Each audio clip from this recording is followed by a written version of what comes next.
So as you can see from the title of this slide, this is a continuation of the lesson we did before on scientific notation. What we're going to do in this lesson is learn how to complete the four major operations in scientific notation without changing them to standard form. This is really important in science, and as you can see from the slide, the masses of planets is one example. We really don't want to have to change these huge numbers to standard notation. We would just be running zeros forever and ever in some cases. So basically, it's really important for those who want to do anything in science to learn how to do operations in scientific notation without changing to standard form. So that's what we'll be working on today.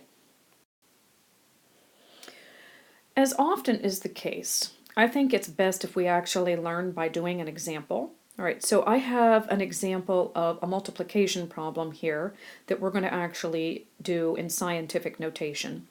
I'm starting with multiplication and division because really I think multiplication and division are easier than addition and subtraction, although not that much easier.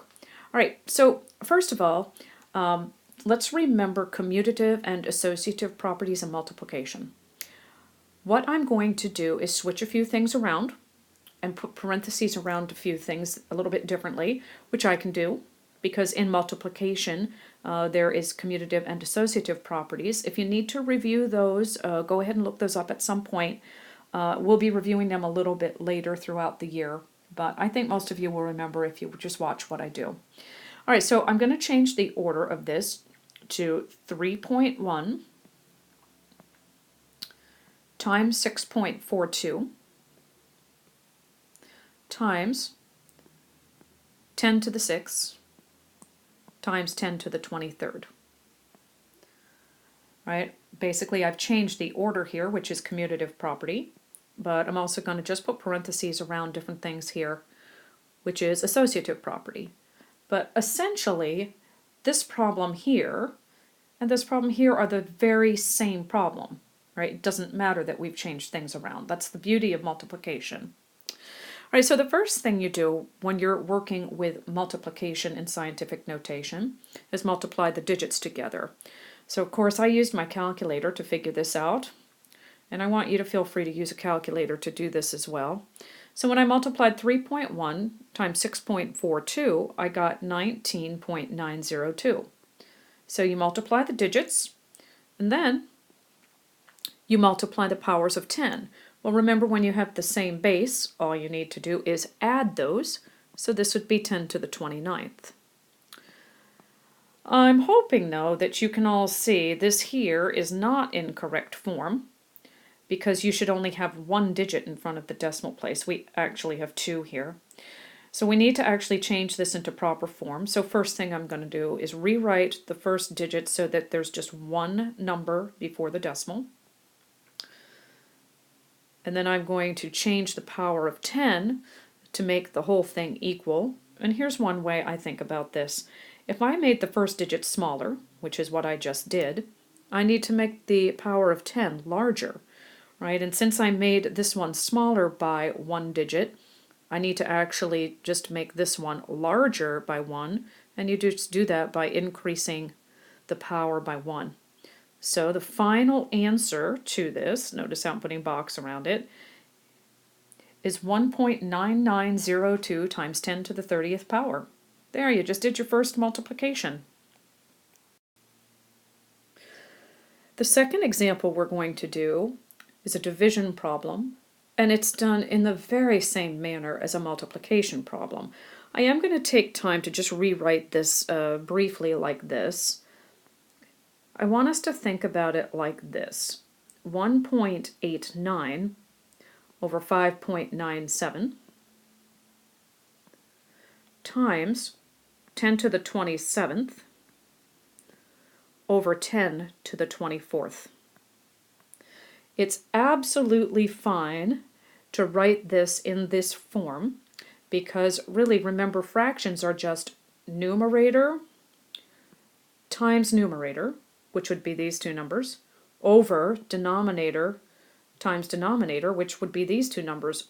Really, these two are essentially the same problem.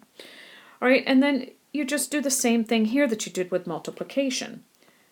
Begin with the digits, and in this case, of course, you're going to divide top number divided by bottom. Remember, fractions are division problems, always top number divided by bottom. And then we'll divide the powers of 10. And remember, you do that by subtracting the exponents. All right, so again, I used my calculator here. So when I divided 1.89 by 5.97, I got 0.3166. Okay, now I had to round that, so I'm just going to put a little squiggly equals here. That means it's approximately equal to 0.3166. Right, and then when I divided the powers of 10, I got 10 to the third power. All right, now, of course, as we know, though, this is not in correct form. We need to move the decimal point here over to the right one. All right, so keep in mind I'm making the digit larger, so I need to make the power of 10 smaller. So this is going up one place. This needs to go down one place in order to keep it equal.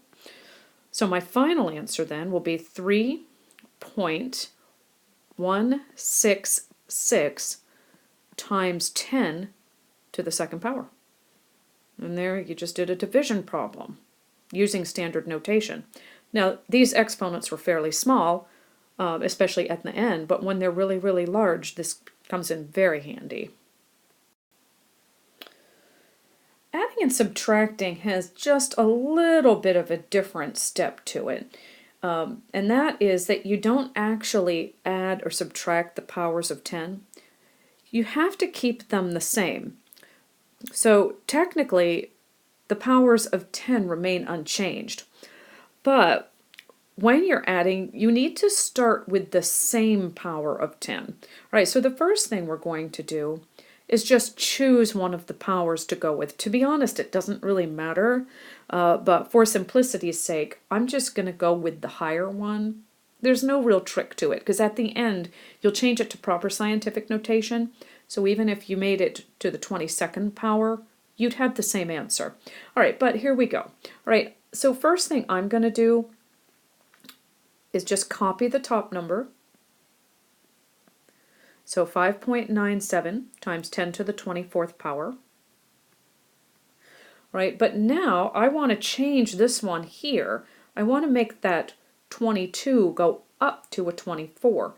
So I'm just thinking again about how to change this. If this goes up by 2 places, this side needs to go down by 2 decimal places, so I need to move it back 2.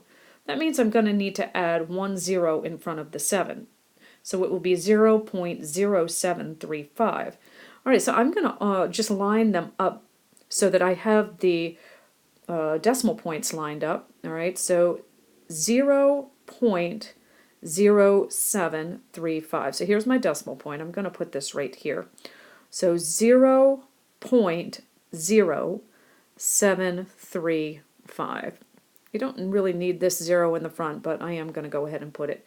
So 0.0735 times 10 to the 24th. Now I have my powers equal. That's important. All right, think about them like you would variables. You want to have the same variable when you're combining. Same here. All right, now you add the digits up. All right, so when I did that, I have got 6.0435. And then you just copy the power of 10. So this is 10 to the 24th, so times 10 to the 24th. All right, now what's really nice about this answer is it's already in proper scientific notation, so we don't have to change it. We're all set. We just did an addition problem. Okay, subtracting is the same as adding in that you need to have the same power of 10. So again, just for simplicity's sake, I'm going to keep it as 10 to the 26th power. All right, so first of all, rewriting as needed. So 1.02 times 10 to the 26th. Right, so that stays the same. Right, now I want to make this one 26, so I'm going to make this larger by 2 places. I want to make this smaller by 2 places. Okay, so that gives me 0.0487. Right, so I'm just going to write it the way I just said it, 0.0487. 0.0487, and then times 10 to the 26.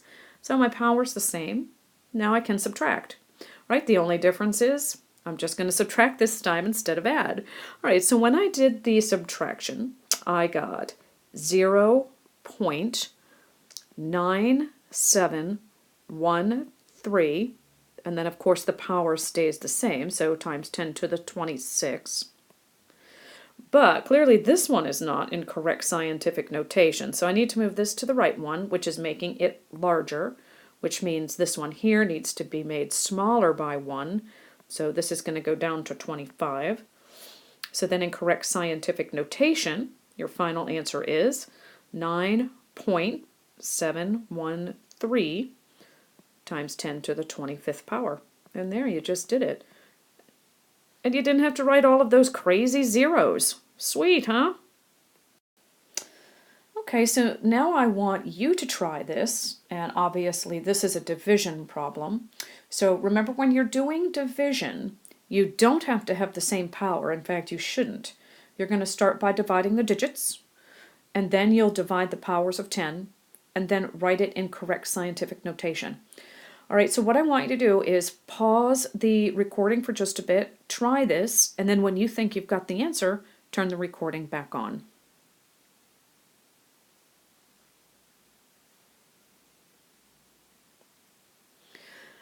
Okay, so hopefully you had a chance to do this. All right, so let's give this a shot. All right, so I'm just going to do this quickly without rewriting everything like I did before. All right, but I'm going to start by dividing my digits. All right, so 1.35 divided by 5.4 is 0.25. That's nice. Nice and even and neat.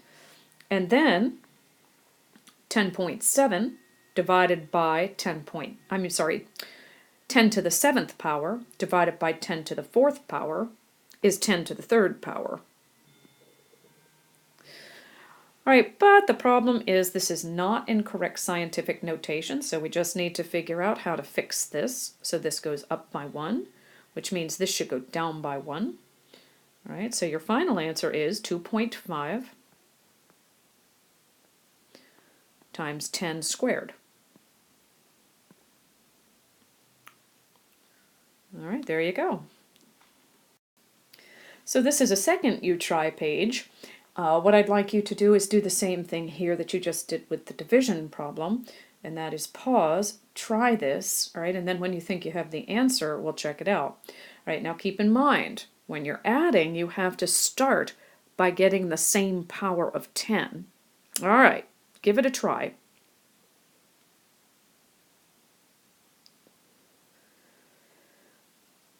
All right, here we go. So it may be that you basically changed both of them to 10 to the 8th. It doesn't really matter. I'm going to change mine to 10 to the 9th. All right, so I'm going to leave the top one the same. So 1.16 times 10 to the 9th. All right, but I'd like this to go up by 1, which means this needs to go down by 1. So it's going to be 0.31 times 10 to the 9th. Right? And if you actually took the time to work that all out in standard form, you'd see that this number here is the same as this number here. So we're not changing anything here, but the value's the same. All right, then when you add that up, or when I added it up, I got 1.47 times 10 to the 9th. And of course you don't change the 9. All right, there's another nice one. We don't have to change it because it's already in scientific notation. All right, I hope you got this. If not, please re-watch the video. Okay, this last slide is writing in math. And what I'd like everyone to do is just take a little time to explain in your notes how multiplication and division of numbers in scientific notation is different than addition and subtraction of them. Right? And one major hint here, it has something to do with the powers of 10. Again, if you're not sure, what I'd like you to do is go back and rewatch the video. This time, watch it with this question in mind. How is adding and subtracting different than multiplying and dividing? All right, you're well on your way to becoming the next generation of scientists, so keep up the good work. Thank you.